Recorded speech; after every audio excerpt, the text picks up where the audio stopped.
नमस्कार दोस्तों, pathfinder channel पर आप सभी का स्वागत है। मैं हूं डॉक्टर महिपाल सिंह राठौड़ और आज मेरे साथ हैं दीपक कुमार सिंह सर।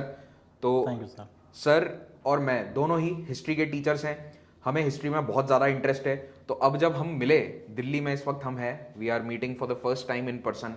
तो हम जब दोनों चर्चा करने बैठे तो इतिहास के टॉपिक्स पर काफ़ी अच्छी चर्चा शुरू हुई। तो हमें लगा कि क्यों ना ये चर्चा आप लोगों के साथ भी शेयर करी जाए। So we decided to put up a camera and record this conversation.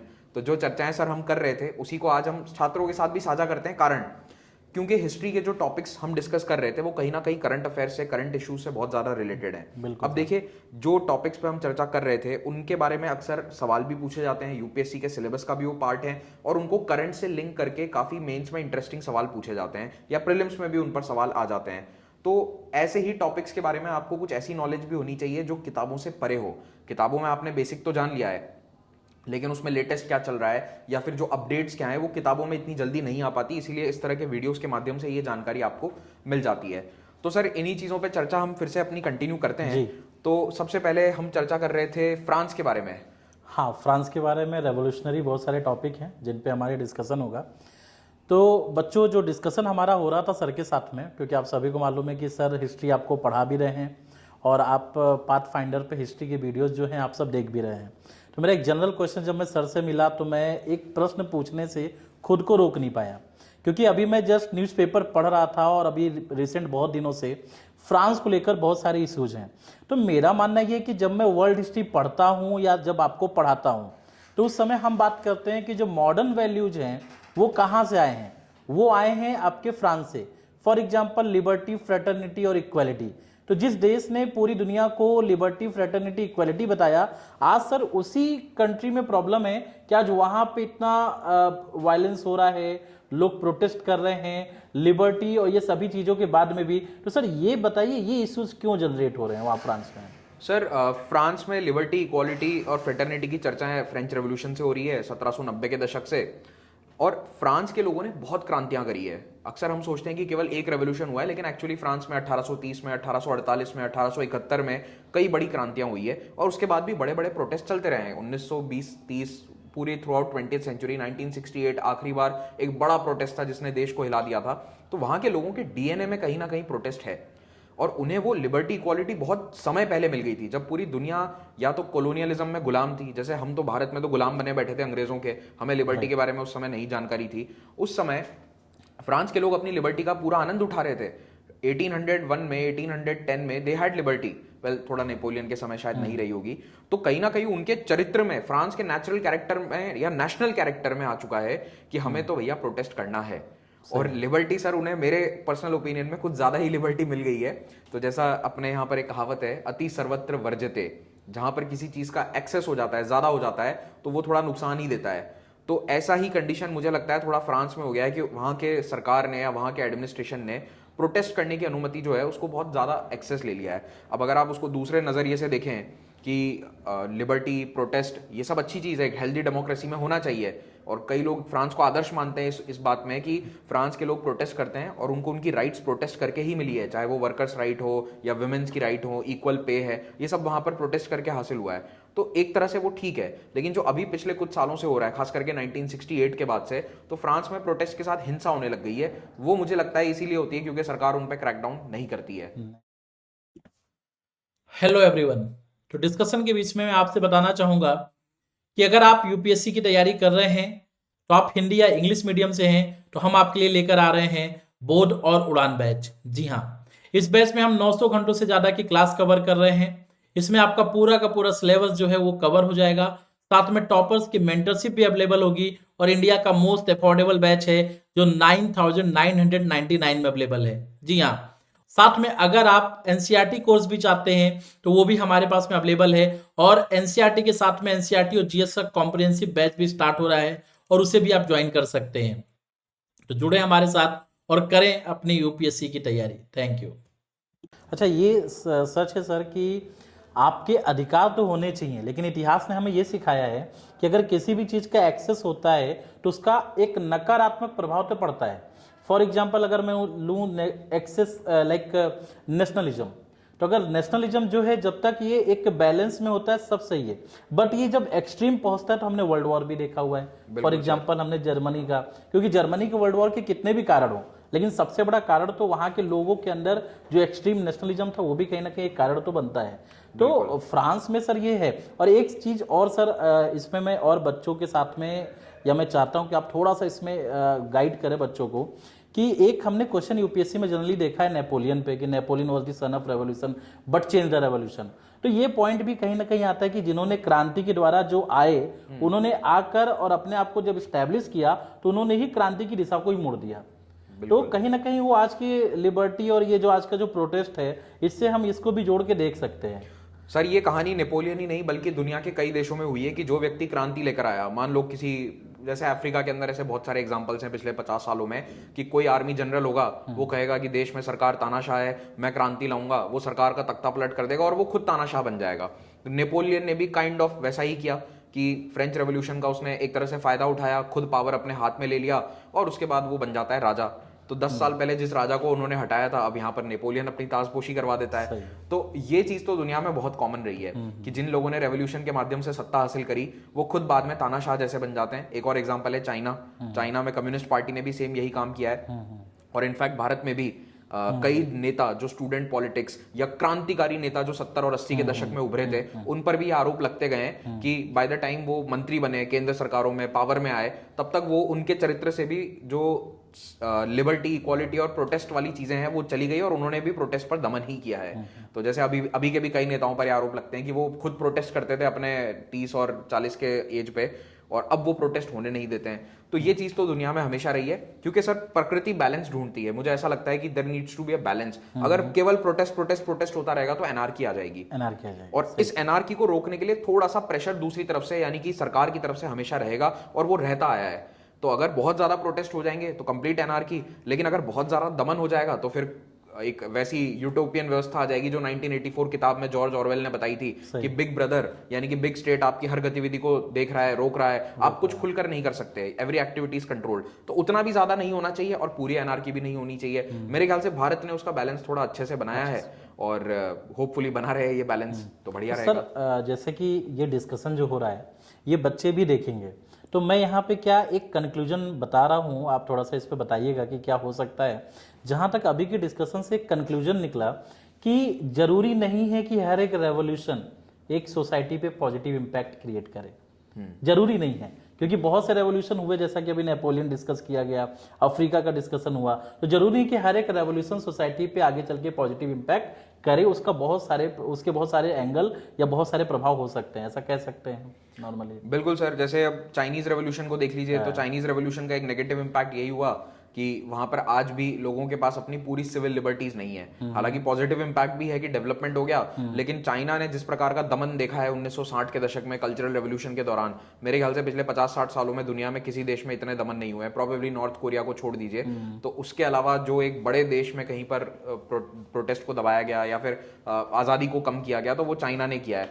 तो ये चीज आप बिल्कुल सही कह रहे हैं कि प्रॉब्लम इस तरह की रहती है जब भी कोई प्रोटेस्ट है वो पॉजिटिव नहीं जाता या रेवोल्यूशन पॉजिटिव दिशा में नहीं जाता, कुछ ना कुछ इसका इंपैक्ट हो जाता है। एक और इसी चीज में एग्जांपल दिया जाता है ईरान के रेवोल्यूशन का। तो दुनिया में जितनी भी क्रांतियां हुई है उन्होंने राजशाही से लोकतंत्र की तरफ सफर तय किया है। ईरान की क्रांति इस मामले में उल्टी मानी जाती है, क्योंकि ईरान के अंदर राजशाही से वो चले गए थियोक्रेसी की तरफ, यानी कि भगवान का रूल है, थियोक्रेसी। तो उस वहां पर भी ईरान में भी पावर चंद लोगों के पास में है। जो एक्चुअल पावर है वो जो उनकी टॉप मोस्ट काउंसिल है उसके पास में पावर है। हालांकि इलेक्शंस होते हैं but still it did not become a secular democracy. अब वो वेस्ट की नजर के अंदर उल्टा रेवोल्यूशन है, लेकिन ईरान के लोग सर उसको काफी पॉजिटिव मानते हैं। ईरान के लोग कहते हैं कि आज हमारे पास जो अधिकार हैं वो राजा के समय से तो ज्यादा ही हैं। हालांकि जो समाज के ऊपर रिस्ट्रिक्शंस हैं, ड्रेस कोड वगैरह हैं, वो थोड़ा चेंज हो गया है, वो ज्यादा है, but still the quality of life has improved from the 50s to 2000s for the average man.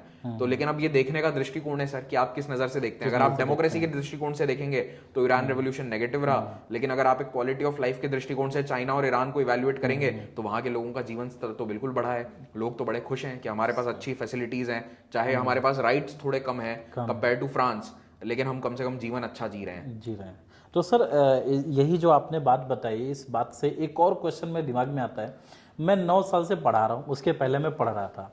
लेकिन एशिया अफ्रीका में मैंने देखा है कि जहाँ पे भी आज़ादी खूनी संघर्ष से मिली है या फिर जहाँ पे हथियार के बल पे आज़ादी मिली है, आज वहाँ के लोगों के अधिकार नहीं है।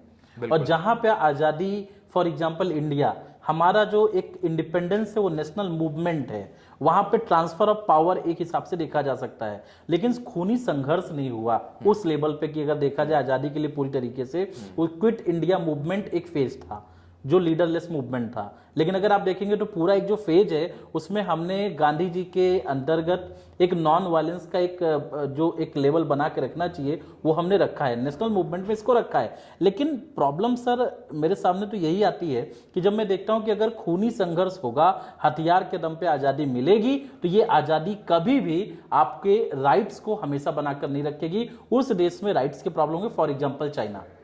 तो सर इसको लेकर क्या है, एशिया अफ्रीका में ही क्यों ऐसा ज़्यादा देखने को मिलता है? सर पहली बात तो इस पर मुझे माओ का वो कथन याद आ गया। आई थिंक माओ ने ही कहा था, power flows from the barrel of a gun. Yes sir, Lenin या माओ में से किसी एक ने कहा था, माओ ने कहा था। तो माओ जेडोंग ने यही कहा था कि पावर बंदूक से निकलती है, और उन देशों ने अपनी जो क्रांति है वो बंदूक के माध्यम से हासिल करी या हिंसा के माध्यम से। पर आप इस मामले में ठीक कह रहे हैं कि जिन देशों में बंदूक के माध्यम से क्रांति नहीं आई, वो रिलेटिवली अभी के समय में 20वीं शताब्दी में they are much more stable and secure. For example India हो गया, श्रीलंका है, टू सम एक्सटेंट पाकिस्तान हो गया। तो चाइना से बेटर ही है यहाँ पर लिबर्टीज। हाँ, पाकिस्तान के केस में इतना नहीं कह सकते, लेकिन कम से कम श्रीलंका, इंडिया, इनमें तो ठीक ही है, इन देशों में ओके है। अब ये बात सर आपकी जो है ना कि हिंसा के माध्यम से जिन्होंने आज़ादी हासिल करी, ये टू सम एक्सटेंट 40-50 साल तक तो हिंसा उस देश में होगी।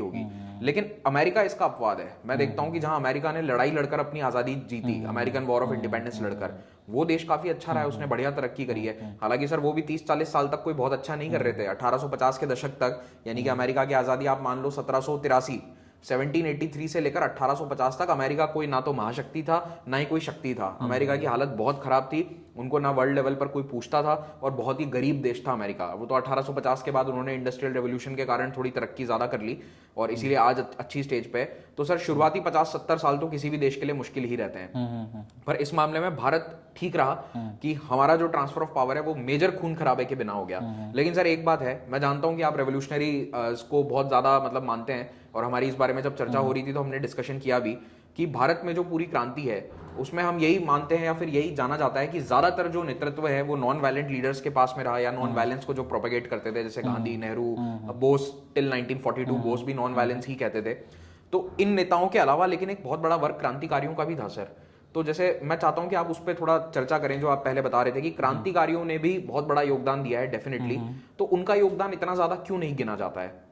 हाँ सर, यही डिस्कशन था सर। अगर मैं क्रांतिकारियों की बात करूं तो मेरे लिए तो जब मैं हिस्ट्री पढ़ रहा था तो मेरे सामने जब मैं भगत सिंह की बात करता हूं, जो भगत सिंह जमीन में पिस्तौल को जब दफना रहे थे तो उनके पिता ने पूछा, भाई भगत ये क्या कर रहा है? तो बोले, पिताजी क्रांतिकारी हो रहा हूँ। क्यों? क्योंकि रेवोल्यूशनरी, क्रांतिकारी हो रहा हूँ, क्योंकि ये एक पिस्तौल दफन करूंगा, कई पिस्तौल आएंगी, इन पिस्तौलों से अंग्रेजी हुकूमत को उखाड़ कर फेंक दूंगा। तो वो बच्चा एक जो बहुत कम उम्र में और 23 साल की उम्र में जिसने शहादत प्राप्त की, मुझे आज भी अगर मैं इतिहास के उन पन्नों को पढ़ता हूं तो मेरे सामने एक पिक्चर आ जाता है कि जब गांधी जी पहुंचे उस समय, तो उस समय उस दिन जिस दिन भगत सिंह की शहादत हुई, वह 23 साल का बच्चा, उसकी पॉपुलैरिटी आसमान को छू रही थी। तो मैं उसके साथ में एक लाइन भी बोलना चाहूँगा कि मैं राख बनकर सतलज नदी में बह गया, मत पूछ तेरी जुदाई में कैसे सह गया। तो एक जो लाइन है कि कैसे एक व्यक्ति जो है उसकी भावनाओं को अगर मैं रखूं, तो वो एक लाइन ये भी कहते हैं कि चंद्रशेखर ने पूछा, क्या भगत शादी नहीं करेगा?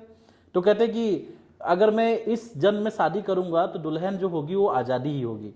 तो जिस व्यक्ति ने सब कुछ त्याग दिया 23 साल की उम्र में, 16 साल से रेवोल्यूशनरी, 23 साल की उम्र में इतना कुछ किया, लेकिन हमारी किताबों में, हमारे यहाँ पे अगर आप देखेंगे तो हमारे नेशनल मूवमेंट में उनको जगह नहीं दी गई। उसमें एक सबसे बड़ा कारण जो एक जेन्युइन फैक्ट है, मुझे ये लगता है कि ये गुप्त होकर कार्य करते थे, सीक्रेट ऑर्गेनाइजेशन। तो जब कोई सीक्रेट ऑर्गेनाइजेशन में काम करता है तो अपने डॉक्यूमेंट तो छोड़ता नहीं है, तो उन्होंने अपने खुद के डॉक्यूमेंट बहुत सी चीजें छिपा कर रखा या नष्ट कर दिया। हाँ, नष्ट कर दिया। और जो बाकी चीजें थी उनको हमारे यहाँ पे अंग्रेजों ने भी नष्ट किया, ताकि भारत में और ज्यादा रेवोल्यूशन ना हो पाए, क्योंकि इन्होंने समय समय पे चैलेंज किया है, ये एक चैलेंज आया है। लेकिन सर यहाँ पे एक चीज ये भी तो कह सकते कि रेवोल्यूशनरी ने जब भी कुछ एक्ट किया है उससे हमारे नेशनल मूवमेंट में बदलाव तो आया है। बिल्कुल। अगर हम 1909 का एक्ट देखें, उसके बाद फिर अगर हम देखते हैं 1919 के एक्ट में भी देखते हैं, हम साइमन कमीशन का दौर देखते हैं, उसके बाद फिर 1935 जो साइमन कमीशन के बाद ही 35 का एक्ट आया।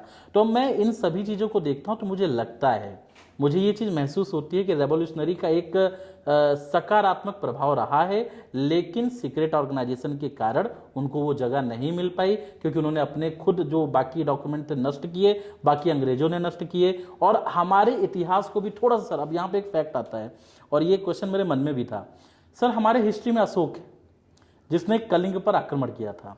हमारे इतिहास में से बहुत से सूरवीर राजा रहे हैं, लेकिन जब हम अपने इतिहास को देखते हैं तो हम जैन और बौद्ध और अहिंसा को ही केवल लेकर आते हैं। तो क्या ये जो हमारे राष्ट्रवादी संघर्ष में अहिंसा की चीज़ों को बढ़ाकर रखा गया, क्या इसका कुछ हमारे ऊपर नकारात्मक प्रभाव भी पड़ रहा है? सर मुझे इस बारे में ये लगता है कि अगर बहुत ज़्यादा हमने हिंसा को बताया तो एक वही वाला इम्पैक्ट होगा, जैसे आप जानते होंगे थोड़ा ये रहता है कि समाज में हिंसा को जितना नॉर्मलाइज किया जाता है, बच्चे उतने हिंसक हो जाते हैं। तो कहीं ना कहीं मुझे लगता है कि एक लार्जर स्केल एक ये रीज़न रहा है कि हिंसा को बहुत ज़्यादा हमारी किताबों में ग्लोरीफाई नहीं किया गया है। ऑफकोर्स हर राजा लड़ाई लड़ता था, अशोक ने भी बुद्धिज्म अपनाने से पहले लाखों लोगों को मारा था कलिंग के युद्ध के अंदर, या अन्य भी लड़ाइयां करी थी। अशोक ने बहुत एक्सपांड किया था, Mauryan empire was a great expansionary empire. उसके पहले के राजाओं ने भी बहुत ज्यादा मतलब लड़ाई लड़ी, हर राजा ने लड़ी है, right up till the British time period बहुत लड़ाई हो रही थी, आज भी हो रही है भारत में। लेकिन कहीं ना कहीं शायद ये रीजन हो सकता है कि बहुत हिंसा को ग्लोरीफाई ना करके, क्योंकि जब 10-12 साल का बच्चा वो किताबें पढ़ता है एनसीईआरटी की, तो उसको ये बताया जाता है कि भाई साहब भारत में हिंसा नहीं बल्कि एक बहुत ज्यादा सृजन का, एक रचनात्मकता का, आर्किटेक्चर का, रिलीजन का इतना बड़ा इंपैक्ट है, तो उसके दिमाग में पॉजिटिव संदेश जाए। ऑफकोर्स लेकिन जब स्टूडेंट्स कॉलेज में आते हैं, ग्रेजुएट लेवल पर हिस्ट्री पढ़ते हैं, या फिर 11th-12th की जो किताबें हैं जो 16-17 साल की उम्र में पढ़ाई जाती है, उनमें चीजें थोड़ी ज्यादा क्लैरिटी के साथ मेंशन्ड है। पर इस मामले में मैं एग्री करता हूँ एनसीईआरटी या फिर जो भी किताबें लिखते हैं उनके साथ में, कि हाँ एक 11-12 साल के बच्चे को हम ये नहीं बता सकते ना कि एक युद्ध के अंदर क्या क्या होता है। You can not teach a kid about the horrors of places like Nanjing. सही। तो उसके लिए एक समय होता है, एंड आई थिंक वो एक ग्रेजुएट लेवल ठीक रहता है। अब यहाँ पे है ना, बहुत सारे लोग कहते हैं कि हमारे स्कूल में इतिहास पढ़ाया नहीं गया, एक अक्सर ये आपने देखा होगा चर्चा चलती हर किसी है ना, कि हमारी किताबों में तो इसका जिक्र ही नहीं था, उसका जिक्र ही नहीं था। तो भाई साहब सच्चाई ये है कि अगर जिक्र होता तो वो किताब होती इतनी मोटी, और फिर आप रोते कि हमें इतनी मोटी किताबें पढ़नी पड़ रही है। जो आपकी किताब में था वो तो आपने ठीक से पढ़ा नहीं। अब लोग कहते हैं कि किताबों में केवल मुगल्स पढ़ाए गए। सर मैंने तो मेरी किताबों के अंदर मौर्य भी पढ़ा, ठीक है, मैंने हर्षवर्धन की डायनेस्टी को भी बहुत डिटेल में पढ़ाया गया, गुप्ता वंश भी बहुत डिटेल में पढ़ा, पूरी एंशिएंट हिस्ट्री डिटेल में पढ़ी। कारण क्या है, जो मुझे ऐसा लगता है कि जब तक वो मिडिवल हिस्ट्री आती है ना, तब तक स्टूडेंट्स आ जाते हैं 9th क्लास में या 8th क्लास में, और वो एंशिएंट वाला तो गायब हो जाता है पूरा 6th-7th में जो पढ़ा है। तो आपकी किताबों में सारा था, मध्यकालीन इतिहास भी था, सल्तनत पीरियड भी था, सारी डायनेस्टीज थी, पर आपने फोकस किस पे किया, केवल एक पोर्शन पे। तो इतिहास की किताबों में सब है, लेकिन सर ये भी है कि अगर बहुत ज्यादा डिटेल सबकी डाल देंगे तो फिर जगह नहीं रहेगी, या तो किताब फिर मोटी करनी पड़ेगी। मोटी किताब होगी तो दूसरी तरफ एक और तबका बैठा है जो कहता है कि बच्चों पे लोड ज्यादा हो रहा है, और मैं तो सहमत हूँ उनसे, क्योंकि मैंने भी वो बस्ता उठाया। आजकल तो बैग काफी छोटे हो गए हैं बच्चों के, सर बहुत भारी बैग होता था। हाँ मतलब मैंने 14 किलो तक का बैग उठाया हुआ है मेरा, एक बार मैंने तोला था घर पे 9th या 10th क्लास में, 14 kgs का था, तो वो ज्यादा हो जाता है सर। बहुत सारी कॉपीज है, होमवर्क की अलग कॉपी है, होमवर्क अलग, क्लास वर्क अलग, फिर टेक्स्ट बुक अलग। तो मतलब 10th क्लास के अंदर 9th क्लास में तो इतना भारी बैग लेकर जाते थे जिसकी कोई लिमिट्स नहीं है। तो वो चीज ठीक है कि किताबें बहुत ज्यादा नहीं करी जा सकती। एनसीईआरटी ने भी अभी मेनली रैशनलाइज किया है सिलेबस को, तो उन्होंने भी जो चीजें हटाई है, हालांकि बड़ी स्ट्रेटेजिकली हटाई है चीजें, लेकिन उसका मकसद यही है कि बच्चों का सिलेबस थोड़ा सा रहे उतना जितना वो आसानी से पढ़ सके क्लासेस के अंदर, उन पे बहुत ज्यादा लोड ना है। हाँ, और अगर भारत में किसी को बहुत इतिहास जानना है तो भाई साहब अनगिनत किताबें हैं इतिहास पे पढ़ने के लिए, थोड़ा मेहनत करो। मतलब बड़े होने के बाद, बचपन के बाद एकेडमिक लेवल पे डिस्कशन होता है तो हम लोग इतिहास की बात करते हैं तो आदमी जब इंडियन हिस्ट्री की बात होती है लोग हाथ जोड़ लेते हैं। भाई कहाँ से पढ़ाएंगे, हम पाषाण काल के पहले भी चले जाते हैं, तो हमने तो वहां पे हाथ जोड़ लिया। अब जो सिलेबस में बच्चों को इतना पढ़ना पड़ता है उसमें भी इश्यूज आते हैं। तो सबसे पहले आपको अपने पे भरोसा रखना है, अपनी तैयारी के समय जो आपका सिलेबस है अच्छे से पढ़ना है। ये भूल जाओ कि आपको पढ़ाया गया क्या नहीं पढ़ाया गया, अभी आपका पूरा फोकस होना चाहिए आपकी तैयारी पे। लेकिन अब थोड़ा सा डाइवर्ट करते हैं, भारत की हिस्ट्री पे बहुत बात हो गया, लेकिन सर मेरा मानना है कि अगर बच्चा यूपीएससी की तैयारी कर रहा है, अगर उसने हिस्ट्री को अच्छे से समझा है तो लीडरशिप क्वालिटी तो आएगी। इसी को लेते हुए एक क्वेश्चन मेरे दिमाग में आता है, चाइना जो एक डोमिनेंस क्रिएट करना चाहता है, लेकिन साथ में उसके बगल में एक छोटा सा देश है ताइवान। अब चाइना और ताइवान को लेकर ये जो इशूज चल रहे हैं, इनको हिस्टोरिकली कैसे कनेक्ट करें या बच्चे उसको कैसे समझें? सर चाइना और ताइवान की हिस्ट्री तो खैर आपको तो पता ही है, पर बच्चों के लिए ब्रीफली बता देता हूँ कि ताइवान पहले चाइना का हिस्सा था, वहां पर कुछ ट्राइबल्स रहा करते थे, but historically it was part of the Chinese empire. 1949 में जब चाइनीज रेवोल्यूशन खत्म होता है, उनका सिविल वॉर खत्म होता है, तो चियांग काई शेक की जो पार्टी थी कुओमिंतांग, वो लोग शिफ्ट कर जाते हैं ताइवान के आइलैंड पे। वो एक तरह से अपना रेफ्यूज ढूंढते हैं। वो कहते हैं कि हम अभी फिलहाल के लिए जाकर इस आइलैंड पर बस जाते हैं, जब समय आएगा तब फिर से अपनी आर्मी इकट्ठी करके कम्युनिस्ट पार्टी जिसने मेन लैंड चाइना पर कब्जा कर रखा है उस पर हमला करेंगे। इसी उद्देश्य के साथ वो लोग ताइवान गए थे। तो वो तो अपने आप को डे वन से ओरिजिनल चाइना मानते हैं। वो कहते हैं कि भाई साहब हम चाइना है असली वाले, और ये कम्युनिस्ट पार्टी तो कैप्चर करके बैठा है पावर को, ये तो कोई बाहर से आके इन्होंने कैप्चर कर लिया, सरकार तो हमारी थी, जो कि जेन्युइन है, कुओमिंतांग की सरकार थी।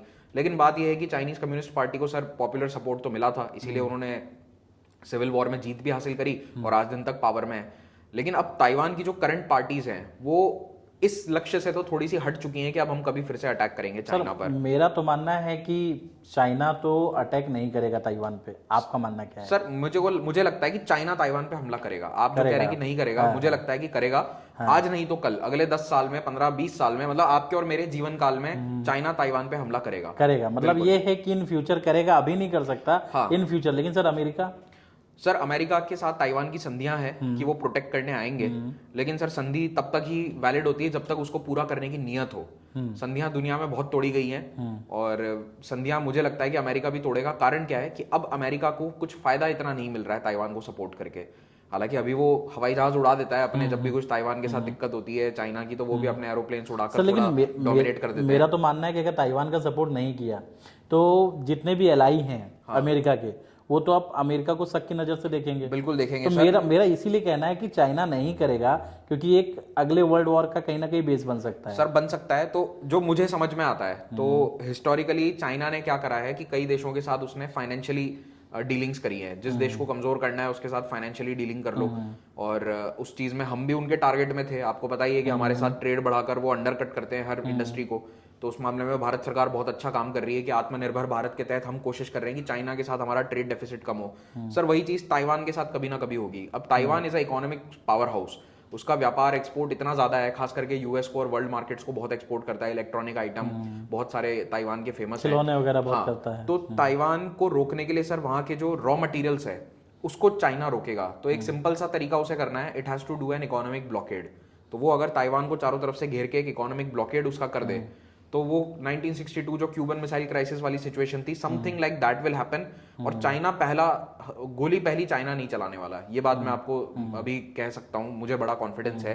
चाइना हमेशा इस तरह की सिचुएशन क्रिएट करेगा कि यूएस पहला वार करे, या कोई और देश, मान लो जापान या ताइवान में से कोई पहले वार करे, फिर वो उसको कह देंगे कि देखो इसने हम पे हमला किया इसीलिए हम रिटेलिएट कर रहे हैं। कहने का मतलब पहले ये इकोनॉमी पे वार करेंगे, उनको उकसाएंगे, वो कुछ ऐसा करें, और फिर चाइना वहां पर इंटरफेयर करेगा। क्योंकि सर हांगकांग में यही चीज चल रही है। हांगकांग में उन्होंने क्या कराया ना कि वो आपने कहावत सुनी होगी कि एक मेंढक को उबलते पानी में डाल दो तो वो उछल के बाहर आ जाएगा, लेकिन अगर उसका पानी धीरे धीरे गर्म करो तो वो अंदर ही बैठा बैठा मर जाएगा। तो हांगकांग के साथ वही हो रहा है। 97 में उन्होंने हांगकांग को टेक ओवर किया था, 50 साल तक गारंटी किया था कि सब कुछ इंडिपेंडेंट रहेगा, Hong Kong will not become a part of China. लेकिन आज लगभग 25 साल हो चुके हैं, 25-28 साल, और इसी 25 साल के दौरान इन्होंने कितने कानून बदल दिए। इतने कानून बदले हैं कि हांगकांग से बिजनेसेस, बड़े बड़े लोग सब देश छोड़कर जा रहे हैं। हांगकांग से इंडस्ट्री निकल कर जा रही है, हालांकि निकल के जा रही है, ऐसा नहीं कि जीरो हो गया है, उसकी जगह चाइनीज बिजनेसेस आ रहे हैं। बट देन अगेन उन्होंने धीरे धीरे वो जो गैस की आंच है, वो जो आग है, वो तेज करी है कि वो मेंढक अंदर ही रहे लेकिन वो उबलता रहे। तो वो हांगकांग का एग्जांपल मुझे तो दिख रहा है, मकाऊ का एग्जांपल दिख रहा है। तो वही चीज भविष्य में वो ताइवान के साथ कहने का मतलब ताइवान वो मेढक बनने वाला है जिसको गैस पे रखकर धीरे धीरे चाइना गर्म करेगा और उसका अंत करेगा। ठीक नहीं है। तो वो उनको क्योंकि है ना ये दिखाना है दुनिया को कि ये कुओमिंतांग पार्टी जो है इसका नामो निशान मिटा देंगे। वो मिटाएंगे ही, आज नहीं तो कल, 20-30 साल में। और एक चीज बहुत गजब है, चाइना के जो लीडर्स हैं, ये सोच by the way Mao Zedong ने डाली थी उनके दिमाग में, कभी भी 2 साल 4 साल 5 साल का मत सोचो, थिंक अबाउट 50 ईयर्स 100 ईयर्स। तो ये माओ जेडोंग ने हमेशा चाइना के लीडर्स को, अपने जो सेकंड लेवल के लीडर्स थे उनको यही कहा था, और वो आज दिन तक चाइना के लीडर्स के डीएनए में इनग्रेन्ड है, think about the long term effects. अच्छा, ये कह सकते हैं सर कि चाइना जो है अपने इतिहास को लेकर काफी मोटिवेट रहता है। बिल्कुल सर, इतिहास पे ही सारा उनका है, 100 ईयर्स और इसीलिए ये मोटिवेशन रहता है इनका, एक लॉन्ग टर्म राइवलरी भाई इतना ध्यान देना किसी देश के लिए कि ताइवान के लिए वो उस मेढक को बनाकर धीरे धीरे आँच देना, जो इन्होंने अभी हांगकांग और बाकी जगह पे किया, तो ये एक तभी हो सकता है जब एक लॉन्ग टर्म आपका हिस्टोरिकल बैकग्राउंड या आप कनेक्ट हो वहाँ से। तो ये मुझे देखने को मिलता है। सर चाइना की बात हो रही, चाइना से थोड़ा ऊपर चलते हैं रसिया। हाँ सर रूस को लेकर भी कहीं ना कहीं मुझे लगता है कि हिस्टोरिकल बैकग्राउंड पे चर्चा होना चाहिए, क्योंकि रसिया और यूक्रेन को देखकर मेरे मन में क्वेश्चन आता है कि यूक्रेन पे रसिया का अटैक हो रहा है, लेकिन यूक्रेन पे जो रसिया का अटैक हुआ उसको भी हम हिस्ट्री से जोड़ सकते हैं। आपका मानना क्या है सर इसमें? सर बिल्कुल, हिस्टोरिकल रीजन तो होते ही हैं, हर लड़ाई के होते हैं। तो रशिया का भी एक एक्सपांशनरी नेचर रहा है। हालांकि अभी रीसेंट रीजंस भी हैं उसके, जैसे कि नेटो का अलायंस मेंबर बनना यूक्रेन का बना नहीं था, बनने वाला था। तो इससे पहले कि वो नेटो मेंबर बने और नेटो की मिसाइल्स उसके बॉर्डर पे तैनात हो सके, रशिया ने एक प्रीएम्प्टिव स्ट्राइक कर दी, पहले से ही दुश्मन पे हमला कर दिया इससे पहले कि सिचुएशन खराब हो। हालांकि उसका इन्वेजन ठीक नहीं चल रहा है, लेकिन फिर भी उसने एक बार कम से कम यूक्रेन को अगले 20-30 सालों के लिए तो दबा दिया है। अब फॉर द नेक्स्ट 20-30 ईयर्स कभी यूक्रेन जो है वो एटलीस्ट या तो नेटो का सदस्य नहीं बनेगा, और बनेगा तो वहां पर मिसाइल्स तैनात नहीं होंगी।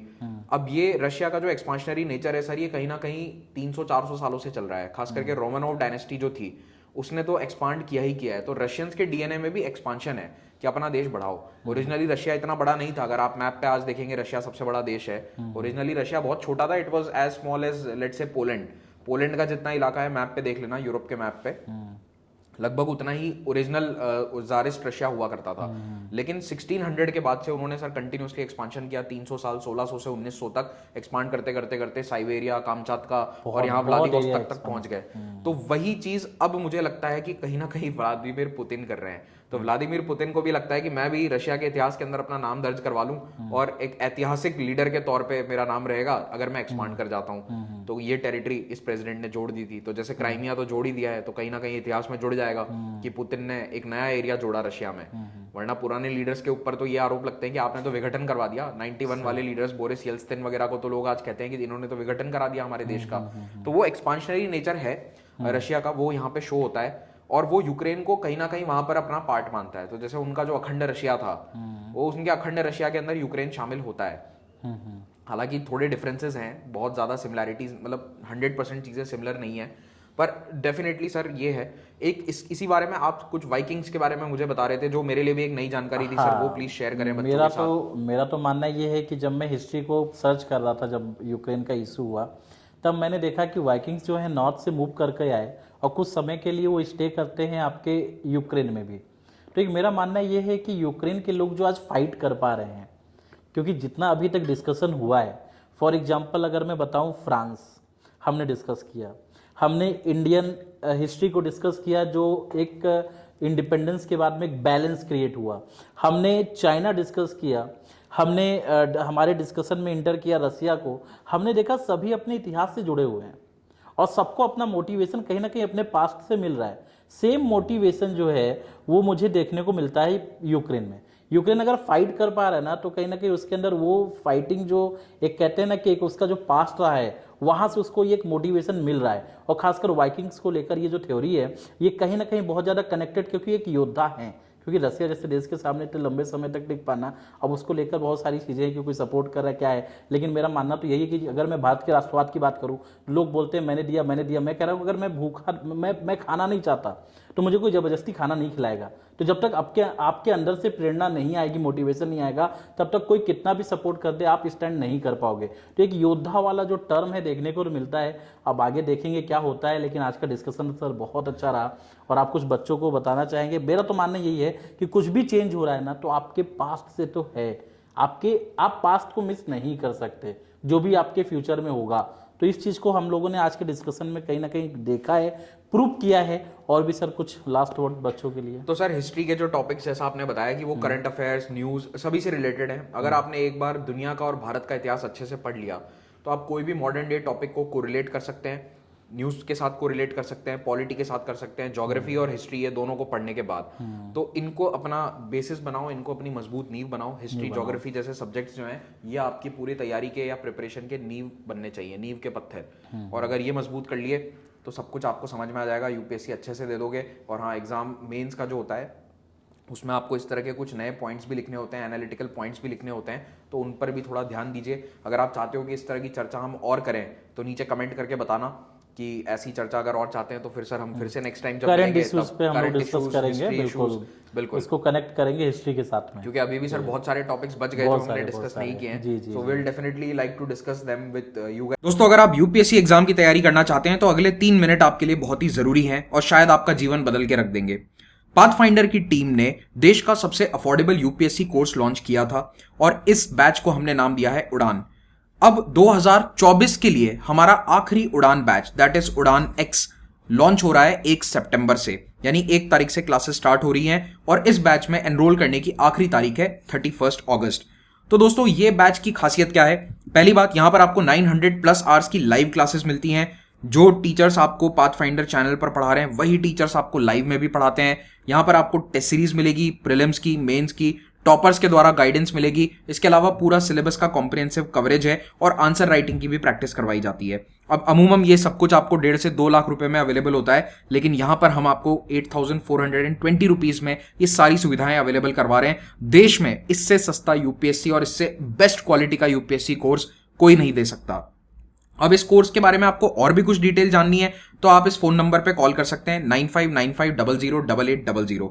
और याद रखिए ये सारी जो प्राइसेस मैं अभी आपको बता रहा हूं ये तब अवेल होंगी जब आप महिपाल कोड लगाएंगे ड्यूरिंग द चेकआउट प्रोसेस। कहां पर ये कोड होगा? आपको नीचे दिए गए लिंक पर क्लिक करना है। पहले कमेंट में एक लिंक है, उस पर क्लिक करिए, आपको सीधा वेबसाइट पर वो ले जाएगा। वहां पर भी डिटेल्स हैं, वहां पर आपको ये कोड इस्तेमाल करके अपना प्राइस कम करवाना है, जो भी प्राइस वहां पर लिखा आ रहा है। अब अगर आप हिंदी माध्यम के छात्र हैं तो आपको बोध बैच ज्वाइन करना है। ये भी 1 तारीख से शुरू हो रहा है, एनरोलमेंट की लास्ट तारीख 31 है। इसमें भी सब कुछ सेम है, केवल यहां पर हिंदी माध्यम में पढ़ाई होने वाली है। जो टेक्स्ट स्क्रीन पर लिखा आता है वो भी हिंदी में होगा और हिंदी माध्यम के जो टीचर्स हैं उनके भी आप क्वालिटी चेक कर सकते हैं। हमारे बहुत सारे डेमो लेक्चर्स अवेलेबल हैं, तो do check out the demo lectures. Pathfinder channel पर आपको वो मिल जाएंगे। हमारा फोन नंबर ये है, अगेन रिपीट कर रहा हूं, कोई भी प्रॉब्लम है तो इस फोन नंबर पर आप कॉल करके अधिक जानकारी प्राप्त कर सकते हैं। वो आपको गाइड भी कर देंगे कि अगर आपको कोर्स परचेस करना है तो कैसे पूरा प्रोसेस होगा, कौन टीचर है, क्या है। किसी भी प्रकार का डाउट है आप इस फोन नंबर पे पूछ लीजिए। इसके बाद हमने पाथफाइंडर पास लॉन्च किया है, तो हमारे Hindi batch, English batch, optional के बैचेस, इन सभी बैचेस को आप ज्वाइन कर सकते हैं using just 1 subscription and that is the pathfinder pass.